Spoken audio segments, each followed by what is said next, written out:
Facebook live പോയിരുന്നു. അതിൽ അദ്ദേഹം ഈ പ്രൊട്ടസ്റ്റിനെ പറ്റി കുറച്ച് കാര്യങ്ങൾ പറയാനുണ്ട്. അതിൽ അദ്ദേഹം പറയുന്നത് ഈ പ്രൊട്ടസ്റ്റിൽ ആളുകൾ വെള്ളം അടിക്കാനും കള്ളു കുടിക്കാനും പിന്നെ ഫ്രീ ഫുഡിനും വേണ്ടിയാണ് വരുന്നത്. പിന്നെ രാത്രി കാലങ്ങളിൽ അട്രോസിറ്റിയാണ് ഇവിടെ നടക്കുന്നതെന്നാണ് അദ്ദേഹം അതിൽ മെൻഷൻ ചെയ്തത്. +2 പഠിക്കുന്ന മാളവിക എന്ന് പറയുന്ന വിദ്യാർത്ഥിനിയുടെ ശബ്ദമാണ്. ആ മാളവിക എന്ന് പറയുന്ന മോളെയാണ് നിങ്ങളിപ്പം വീഡിയോയിൽ കണ്ടത്.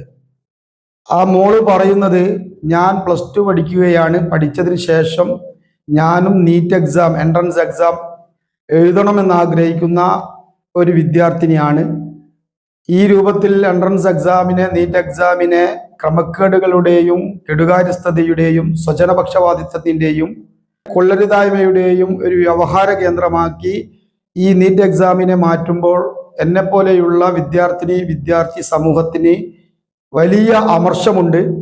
ഞങ്ങളെല്ലാവരും ജന്തർ മന്ദിറിൽ ഇതിനായി ഒരുമിച്ച് കൂടിയിരിക്കുന്ന അഭിജിത്ത് ദീപ്കയുടെ നേതൃത്വത്തിലുള്ള സമരത്തെ ബി.ജെ.പിയും ബി.ജെ.പിയുടെ നേതാക്കന്മാരും സംഘി ഹാൻഡിലുകളും നിരന്തരമായി മൃഗീയമായ രൂപത്തിലുള്ള തെറ്റായ രൂപത്തിലുള്ള പ്രസ്താവനകൾ ഇറക്കിക്കൊണ്ട് ഇതിനെ ചെറുതാക്കി ഇല്ലാതാക്കുന്നതിന് വേണ്ടി പരിശ്രമിക്കുകയാണ്. അതുകൊണ്ട് തന്നെ മേജർ രവി എന്ന് പറയുന്ന ബി.ജെ.പിയുടെ നേതാവിനെതിരെ ഞാൻ നഷ്ടപരിഹാരത്തിന് കേസ് കൊടുത്തിട്ടുണ്ട്. 2-3 ദിവസത്തിനുള്ളിൽ അദ്ദേഹം പരസ്യമായി മാപ്പ് പറഞ്ഞില്ലെങ്കിൽ 10 ലക്ഷം നഷ്ടപരിഹാരം കിട്ടണമെന്നാവശ്യപ്പെട്ടുകൊണ്ടുള്ള കേസിൻ്റെ മറ്റു നടപടിക്രമങ്ങളുമായി ഞാൻ മുന്നോട്ട് പോകുമെന്നാണ് ഈ മാളവിക എന്ന് പറയുന്ന മോള് ഇന്ന് മീഡിയകളിലൂടെ നമ്മളൊക്കെ കേൾക്കെ പറഞ്ഞിരിക്കുന്നത്. സത്യത്തിൽ അഭിജിത്ത് ദീപ്കയുടെ നേതൃത്വത്തിലുള്ള ഈ പാറ്റകളുടെ, ഈ കൂറകളുടെ, ഈ ജൻസി വിഭാഗത്തിൻ്റെ സമരം അതിൻ്റെ ഉത്തുംഗതിയിലെത്തുമ്പോൾ 2 വട്ടം കേന്ദ്ര ഗവൺമെൻറ് ചർച്ച ചെയ്ത് 3ാമത്തെ വട്ടം ഇന്ന് 3 മണിക്ക് ചർച്ച നടക്കാനിരിക്കെ തരത്തിലും ഇന്ത്യയുടെ വിദ്യാഭ്യാസ വകുപ്പ് മന്ത്രി ഈ നീറ്റ് എക്സാം ഈ രൂപത്തിലേക്ക് അവതാളത്തിലാക്കുന്നതിൽ പൂർണ്ണ ഉത്തരവാദിത്തമുള്ള, ധാർമ്മിക ഉത്തരവാദിത്തമുള്ള ധർമ്മേന്ദ്ര പ്രധാൻ രാജിവെക്കില്ല എന്നാണ് കേന്ദ്ര ഗവൺമെന്റിന്റെ നിലപാട്. എന്നാൽ CJP രാജിവെക്കണമെന്ന ആവശ്യത്തിൽ ഉറച്ചു നിൽക്കുന്നു. ഏതായിരുന്നാലും 3ാം ഘട്ട ചർച്ചയിലും ധർമ്മേന്ദ്ര പ്രധാൻ രാജിവെക്കാനുള്ള സാധ്യത കാണുന്നില്ല. സമരത്തെ അടിച്ചമർത്തുന്നതിന് വേണ്ടി ഓൺലൈനിലൂടെ ഓർഡർ ചെയ്യുന്ന ഭക്ഷണം പോലും അവിടെ എത്താത്ത തരത്തിൽ തടയുന്നതായാണ് മീഡിയകളിൽ കാണുന്ന പുതിയ വാർത്തകൾ. ഈ സമരത്തെ ഈ സോഷ്യൽ മീഡിയ ഹാൻഡിലുകളിൽ ചെറുതാക്കി കാണിക്കുന്നതിന് വേണ്ടി ഈ സംഘി ഹാൻഡിലുകൾ നിരന്തരം പരിശ്രമിക്കുന്നത്.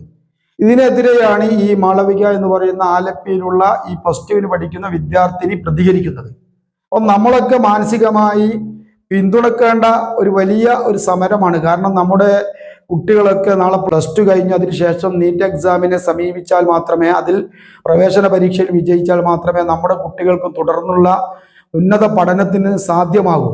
അങ്ങനെയുള്ളൊരു വലിയ പരീക്ഷയുടെ ക്രമക്കേടും അതുമായി ബന്ധപ്പെട്ട വിഷയങ്ങളുമായി ബന്ധപ്പെട്ടുകൊണ്ട് കുറേ യുവാക്കൾ, യുവതികൾ, ഈ നാട്ടിലെ ഒരു വലിയ സമൂഹം സമരം ചെയ്യുമ്പോൾ അവർക്ക് ഐക്യദാർഢ്യം പ്രഖ്യാപിക്കുന്നതോടൊപ്പം തന്നെ അവർക്കെതിരെ ഇങ്ങനെ നടത്തുന്ന ഇല്ലാത്ത കഥകളുടെ പേരിലൊക്കെ നടത്തുന്ന ഈ പ്രശ്നങ്ങളെ നമ്മൾ അഡ്രസ്സ് ചെയ്യുകയും ഇതിന് മറുപടി പറയുകയും ചെയ്യേണ്ടതൊക്കെ നമ്മുടെ ബാധ്യതയാണ്.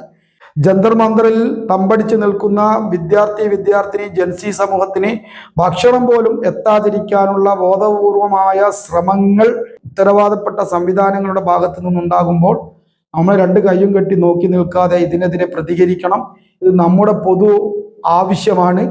ഇന്ന് ചീഫ് ജസ്റ്റിസ് സൂര്യകാന്ത് മറുപടി പറഞ്ഞിരിക്കുന്നത്, ഞാൻ പറഞ്ഞത് ഇന്ത്യയിലുള്ള യുവാക്കളെ പറ്റിയോ യുവതികളെ പറ്റിയോ വിദ്യാർത്ഥിനികളെ പറ്റിയൊന്നുമല്ല.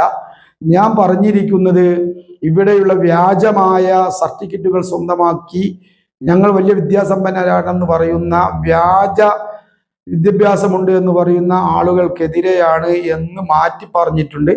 പക്ഷെ അദ്ദേഹത്തിൻ്റെ ഒരു വാക്കിൽ നിന്ന്, അദ്ദേഹത്തിൻ്റെ അപക്വമായ പ്രസ്താവനയിൽ നിന്നാണ് CJP ഉടലെടുത്തത്.